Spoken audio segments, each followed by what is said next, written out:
During the first week of class, I was sitting at this table, and this girl was asking me, she was like, do you like the beach? And I was just like, yeah, sure, I love the beach. And this guy was like snickering in like the background. She kept asking me like, oh, you like the beach? And I was like, yeah, I love the beach. And the guy kept snickering, and I was just like, why? And she's just like, do you like the sun? And I was just like, yeah. And they were just snickering and everything.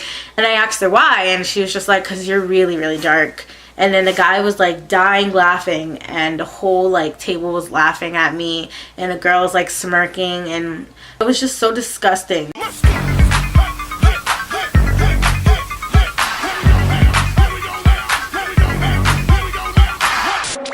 Hey guys, welcome back to my channel. If you guys are new here, my name's Malaysia, and today I'm going to be telling my story about how I was bullied. Before I start off with the video, I want all of you guys to know, in no way am I crying for attention, am I trying to make people feel bad for me. I just want to tell my experience with being bullied and how I overcame the side effects of being bullied, how I overcame being bullied overall. Like, my story of being bullied was about me being bullied, not by one person, not by a group of girls, about me being bullied by the whole class. Like, my whole class, like everybody pretty much in my grade just didn't like me. So yeah, this is a pretty long story, so I would advise for you to pop up your popcorn, go get yourself some orange soda, you know, warm up your beef patty, whatever you like to eat, you know. For all y'all people trying to eat healthy, go get your fruit salad and everything. Pause the video and then come back, because this is quite a long story. You know, it might not be that long as I think it will be. You know, my editing skills could surprise me. It all started when I moved to another town. Let's call the town I lived in East Bowl. And let's call the new town that I moved to New Bowl. So I lived in East Bowl all of my life. I grew up in East Bowl. I didn't know anything other than East Bowl. I went to school in East Bowl Elementary School from kindergarten into 6th grade, like, because 6th grade was in my elementary school. So I knew nothing other than my friends and my family at East Bowl. And everybody at East Bowl, like, yeah, I had conflicts with people at East Bowl, but it was nothing serious. It's just kid drama, you know, kid drama. No one really bullied each other. Like, we were all family because we literally knew each other since kindergarten.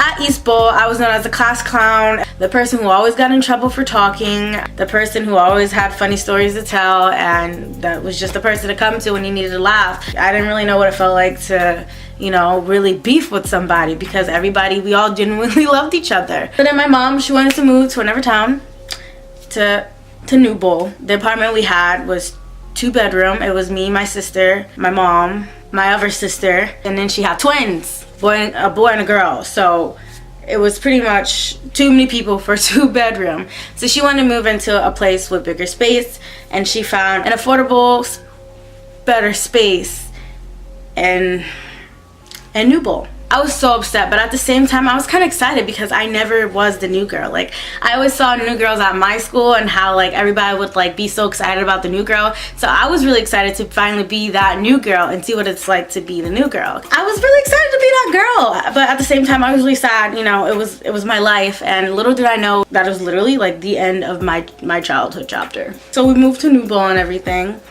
And it's nice, it's spacious, you know, we got more space for everybody. Twins get their own room. Me and my 2 sisters share a room. The living room's big, the kitchen's big, it's nice. The time that we moved out was like in the middle of October. Unfortunately, right before a really fun field trip I was supposed to take that I still wish to this day that I took. So I had to transfer in the middle, not in the middle, but near the beginning of school. It felt like in the middle because school pretty much started for a good month. I had to transfer to another school, but not just another school. I had to transfer to a middle school, and I've never been to middle school before, so this is a big shift for me. My first day of school, all the girls were nice to me, and I had like 4, maybe 5 classes, I don't remember. I had trouble figuring out how to use a locker. It took me quite a while. It was kind of embarrassing, and like people were just like, oh my god, like damn, like it's just a locker, like it's pretty simple. But little did they know that I was not from middle school. Like, when I transferred, I was in elementary school, so I didn't know how to use a locker. Some people made fun of me because of how long it took me to figure out my locker, because I would always ask for help with my locker, because I mean, I was never taught how to use a locker because I just came from elementary school, you know. There's this girl in my class, she's so pretty, and I don't know why, but like my eye just goes to the prettiest girl in class. I'm just like, she must be the nicest girl in class. I just associate pretty with nice, but that's not the case. That's not the case at all, especially for this girl.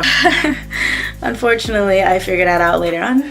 She offers to have me sit with her at lunch, and so I sit with her at lunch, and she sits with like basically a bunch of guys. Literally, it's nobody but guys, and she's not really interacting with me much. Like she's like, hey, where are you from and everything, but the rest of like the lunch is like she's chilling with all these guys and stuff, and I'm feeling kind of uncomfortable because back at my old school I was just so used to like sitting with a bunch of girls at lunch, and it was just weird sitting with a bunch of boys at lunch. You know, I just came fresh out the bat from elementary school, like sitting at a table with just boys. I was just kind of uncomfortable and nervous. So the next lunch rolls in, and this girl's not sitting at the table. Like I wait for her and everything. It's just like all these guys at the table. She's nowhere to be found. That day I guess she was absent. The next day she's there, but she's hopping to table, so she's not really sitting with me.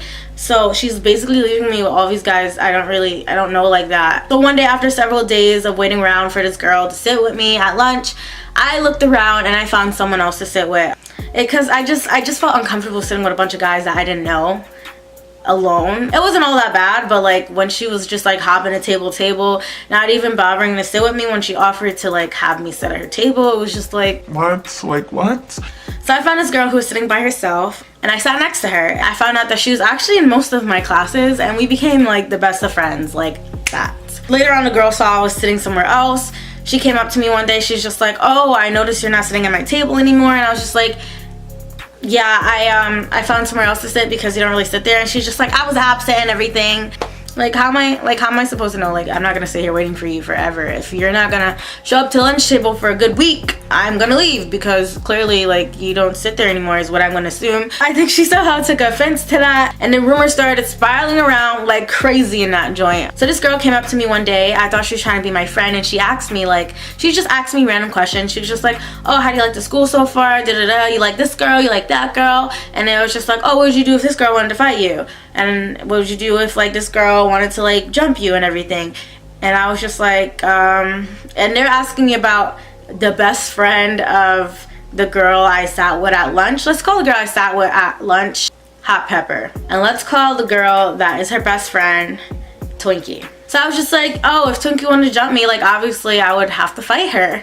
Like just like answering it as like a what if question, not like I'm gonna fight her. Like I didn't think they were actually asking me questions. I didn't suspect that they were asking me these questions because there was some truth behind it, that they were asking me these questions because Twinkie actually wanted to fight me.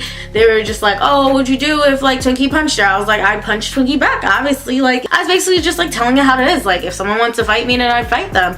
And rumors started spreading around. I guess the person I told that to told it to Twinkie. Twinkie was just like, oh, okay, said her piece and everything. And then like people kept coming back to me asking me like, what would I do with this? What would I do with that? And I was just like, I do this, I do that, I do this. And I didn't realize that Twinkie was actually trying to fight me. I honestly thought they're random questions because like I didn't understand why anybody would have beef with me. Like why would Twinkie want to fight me? Like Twinkie doesn't really know me like that. But that ended up spiraling into a fight. I was in the locker room. This girl was like pulling at my hair. These girls were like surrounding me. They were all like, no one likes you, da da da da. They were just like, get him, Twinkie. Like literally my whole class, like every girl in my class was just like, get him, Twinkie, beat her up, Twinkie. We fought, and then I went into the bathroom stall and cried. I literally went to the bathroom stall and cried because every girl in my class, I didn't even know anybody like that. I didn't even know who Twinkie was, and everybody in my class was like rooting for Twinkie to beat me up, and Twinkie was like so mad trying to fight, and I was just like, what is going on? Like I don't know what, like. So I was in the bathroom crying because I was upset that everybody in that school was like hating on me for no reason, trying to fight me and be violent and vicious little animals. And I just wanted to make some friends. I was crying because I felt scared and alone because I didn't have anyone on my side. Like usually when I got into altercations with friends at my old school, like small little girl fights, I had someone on my side. And even if I didn't, like I didn't feel alone because like I was surrounded by people I knew, by people that knew me, people that would listen to my story, people that wouldn't just assume a silly rumor. So I literally like, I felt like I was jumped because of how all those girls were like surrounding me in a circle, and then like threw Twinkie in. if I didn't fight Twinkie, like everybody would have fought me. So I was pretty much forced to fight, and then I got suspended without even knowing what I was fighting this girl for. We both got ISS for like a couple of days. So yeah, after that fight and everything, people would always like tease me and bother me, be like, oh, stop it before I get Twinkie on you. You better stop before I get Twinkie on you, because I cried inside the stall like a little. People took it as I was crying, or interpreted it as I was crying because I was physically hurt because Twinkie beat my butt, my behind. But in reality, I was crying because I was mentally hurt. I was mentally hurt because I missed home. Like, I was literally crying in a stall like, I want to go home, I want to go home. Like, I don't, whew. Like, honestly, like looking back at it, I've never been sadder. Like, that literally was like my breaking point in life. I wanted to go home. I was upset. So then after that, all the girls pretty much didn't talk to me anymore, because I guess Twinkie was like a really popular girl. And for some reason, Hot Pepper like was the ringleader of like the hate for me. Like, whenever someone would talk to me, try to like be friends with me, a Hot Pepper would come out of nowhere talking about, ew, don't talk to that ugly monkey. No, like the fight was something small, and it was honestly like a miscommunication, so people got over it, but Hot Pepper made sure to remind people of it. Hot Pepper made sure that everybody jumped on a let's hate Malaysia bandwagon. So whenever people would like, you know, forget about it and be like, oh hey, you want to join us in our group, Hot Pepper would be like, ew, no, not her, she's ugly, she's an ugly monkey. Like legitimately, she called me an ugly freaking monkey. Like, what? That is so freaking racist. And then she got her and all her friends, pretty much like literally like all the girls in the class just followed her. Like, she was the ringleader. Her and her friends would gang up on me and be like, oh, why do you talk like that? Why do you talk like a white girl? Why don't you talk like a black girl? And she would call me fake. She would say to stop being fake. Me being confused because I'm just being myself, and I never was called a white girl for the way I talked or for being myself. I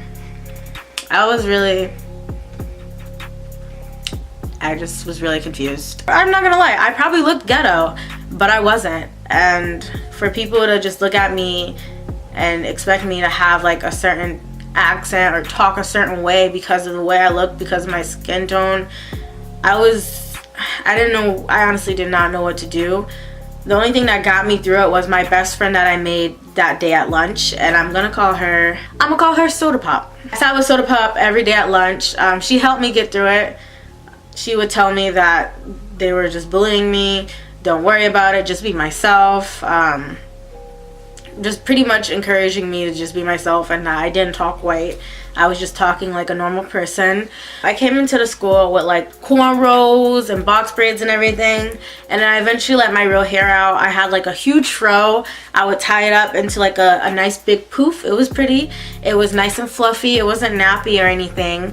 I was very proud of my big poof. I used to rock it all the time in East Bowl, but the first day I wore it to New Bowl, everybody was making fun of me. They were just like, oh, her hair's nappy. People would stick their hands in my hair and pretend like it's stuck, when it clearly wasn't, because like I combed and blow dried my hair out. So it was pretty fluffy, and you could literally just all the black girls in my school all either relaxed, straightened, or permed their hair. So when they saw me wearing my natural hair at its natural form, they would always come up to me and be like, oh girl, you need a perm, you should perm your hair, you need to straighten that hair, it's so nappy, da da da da. And it really made me want to get a perm. I begged my mom to get a perm, but she would not allow it because my hair was really good. My hair was fine. Like, it was beautiful. It was just wasn't permed and straight, and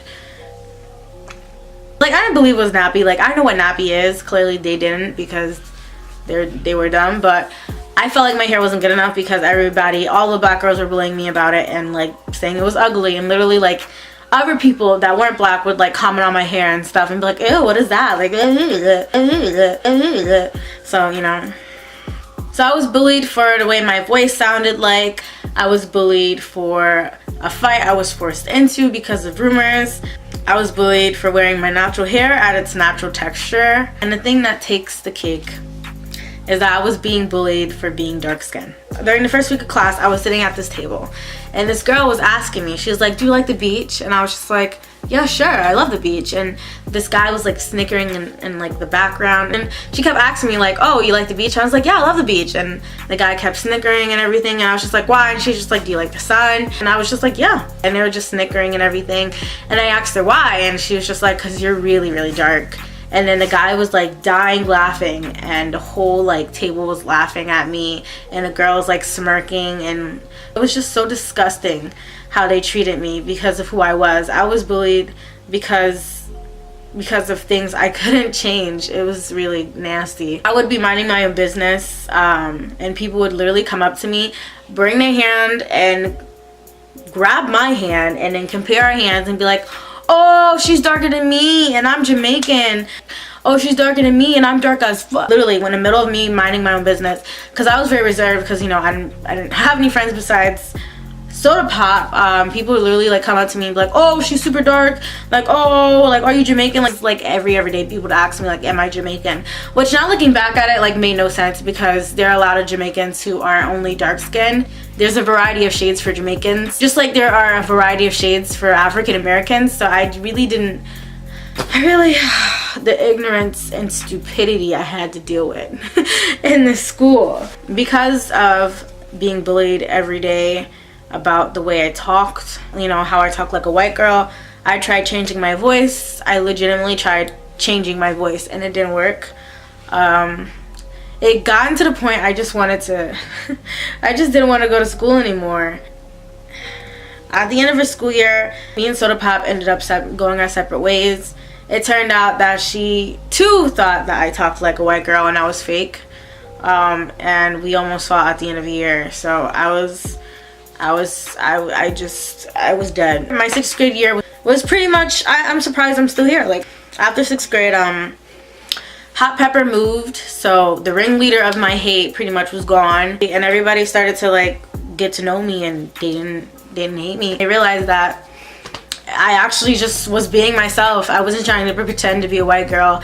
I just talked it a certain way that was stereotyped into being white, and didn't talk the stereotypical way to talk for a black girl. I made a couple of good friends in 7th grade. I wasn't bullied as much. I was still here and there bullied about, you know, my skin and stuff like that, but it wasn't to the point like I just wanted to die. I have so many things that happened to me that I'm not mentioning it in this story, because if I mention every single thing that I went through while being bullied in the story, this video would be like 5 hours. Like, some girl went around the classroom and literally asked everybody in the class with a clipboard if they liked me, and only 2 people said yes. My best friend, Soda Pop, and another girl who was friends with Soda Pop and was kind of friends with me. There was even a time where I had a crush on this guy, and he knew I had a crush on him. I never told him, but it was obvious I had a crush on him. And looking back at it, I see what he was doing now, but back then I didn't know he actually knew I liked him. But now I'm looking at it, he probably did this to make sure I stopped liking him, when in reality it just made me really upset and just depressed. We're in class and we're all talking about who is the ugliest girl in class, and the guy, let's call him Day. So Deja was just like talking to his friend. He's just like, I wonder who's the ugliest girl in class, and they both were saying that I was the ugliest girl in class. They voted me the ugliest girl in class. They literally looked me in the face and was just like, you are the ugliest girl in the class. And I was but look at me now. No, but seriously, that really damaged me. That really did. So during that experience, it took me a long time to accept myself. I was bullied for my skin tone, the way I talked, the way my natural hair was, like the way I dressed, like everything, like the whole freaking bundle of Malaysia was hated. It took me a while to accept my voice, but that was the first thing I learned to accept and love. Once I hit puberty, it sounded pretty nice. But it took me a while to love my natural hair and to love my dark skin. It wasn't only the bullying that made me believe what they said about me, but it was also the fact that like I didn't see a lot of beautiful dark-skinned people in the media with their natural hair out and everything, so it was just really hard for me to realize that I was beautiful even though I was dark and natural. What I did to learn to love my dark skin I went on We Hearted and I went on Pinterest and I looked up a bunch of beautiful dark-skinned girls, and it really encouraged me and made me realize that dark-skinned girls can be beautiful. And it's just so sad that I would have to look up dark-skinned beautiful girls to believe that I'm a beautiful dark-skinned girl. And I really believed that I was ugly because of my dark skin, because everyone in my class encouraged that. That was the reason why I was the ugliest girl in the class, you know, besides my natural hair. And I eventually learned to love my natural hair, and now I can honestly say that not only do I accept myself, but I also love myself. And there are some people that can never say that. Like, yeah, some people can accept themselves, but some people never truly love themselves. And I just want to express to all you guys that no matter what you're going through, it does get better. That was a really dark time in my life. I felt like nothing. I felt like everything about me was wrong, was ugly, was unacceptable, was worthless. And here I am today, embracing my beauty, trying to make myself look darker with the angling of light. Like, honestly, like, I hate it when I'm like recording videos and my skin looks too light. Like, I like my skin to look chocolatey, and I don't mind showing my natural hair. But it took me a long time to learn to do that because of that experience of being bullied. Once I got into high school and hit puberty and everything, I guess I got cuter somehow. I was called Black Barbie. I think it's pretty clear. It's pretty clear why. I wore a giant bow on my head like every day, literally like every day, and people thought it was adorable. I moved from New Bowl, and then I moved to like another town, and in that high school, it was a predominantly white high school, but I was known as that cute little chocolate munchkin. Everybody thought I was absolutely adorable. Like, people would always come up to me like, you're so cute, you're so adorable. Like, the staff would literally like come up to me and be like, oh, you're so cute, you're so adorable. Like, the lunch ladies would legitimately like sneak me snacks that costed like $2. Like, on holidays or just like days I just wanted a snack, I'd be like, hey, and they'd be like, shh, don't tell nobody. And the people who would like always come up to me and be like, you're so adorable, hyped up my confidence. And through that, I learned I wasn't that ugly after all. You know, maybe I was. Maybe I was in middle school, but in high school I glowed a little bit. And I learned that everybody who bullied me in middle school, they were just ignorant, young, naive, stupid ass kids. And I'm so glad I'm so glad I got out of there. I wanted to share the story so you guys could see that even from being in that place, you can get into a place of happiness, that no matter how much you hate yourself, you could in the end love yourself. And that bullying really has a cause and effect. Like, you could really change someone's view on themselves. For a long time, I didn't want to be dark skinned. Like, I looked into lightening treatments. Like, I was set on lightening my skin, and now I wouldn't mind being darker. And I'm so glad I hit that point in my life. And I just want all of you guys to know, if you're at that point in life where you just hate a certain thing about yourself so much to the point that you just want to change yourself, go on We Hearted, go on Pinterest, look up your insecurities, look up beautiful things about those insecurities, and you'll learn to love them like I did. I looked up dark-skinned beautiful women, I looked up natural hairstyles, and it really opened my eyes to all the beautiful hairstyles I could do with my natural hair. It opened my eyes that wearing natural hair isn't ugly, it's gorgeous. And those people at my old school were just, like I said, stupid, ignorant kids. And looking at all those beautiful dark-skinned women inspired me to be one of them. Instead of trying to be light-skinned, believing what society feeds you is that you have to be light to be beautiful. Right now, as far as insecurity goes, the only insecurity I have right now is my weight. I'm trying to lose weight this year. I'm trying to eat healthier. I've gained a lot of weight this year. Formed stretch marks in places that I don't want stretch marks. And to really help me get through it, I go on We Hearted and I go on Pinterest and I look at pictures of beautiful, thick women that are like rocking it, like gorgeous ass thick women, beautiful fat woman. Looking at some of the pictures I be looking at made me want to get bigger. Like, you'd be surprised. Like, really try it out. If you have any type of insecurity, like if you're insecure about your short hair, look up some short hairstyles. If you're insecure about your small boobs, look up some cute girls with small boobs. If you're insecure about your love handles, look up some pictures of some beautiful girls with love handles. Like, you could rock anything. You don't have to be one set thing to be beautiful. If you guys are really going through a tough time right now, it doesn't have to be through bullying. If you guys want to talk about anything, know that I'm here for you guys 100%. I will individually like talk to you guys. If you're at that point where you have no one to talk to, feel free to email me at melbourgeois7@gmail.com. You know, just let me know what's going on, and I would love to give you guys advice or to talk to you guys one-on-one and help you guys through your talking too much. If you guys like this video, of course, give it a thumbs up. If you're not already, subscribe to my channel. This week, I'm making new videos every day until Christmas. So if you guys want to watch my little marathon of videos into the week of Christmas, then click that post notification button so you don't miss out. I hope you guys all have a great day, and I'll see you guys tomorrow.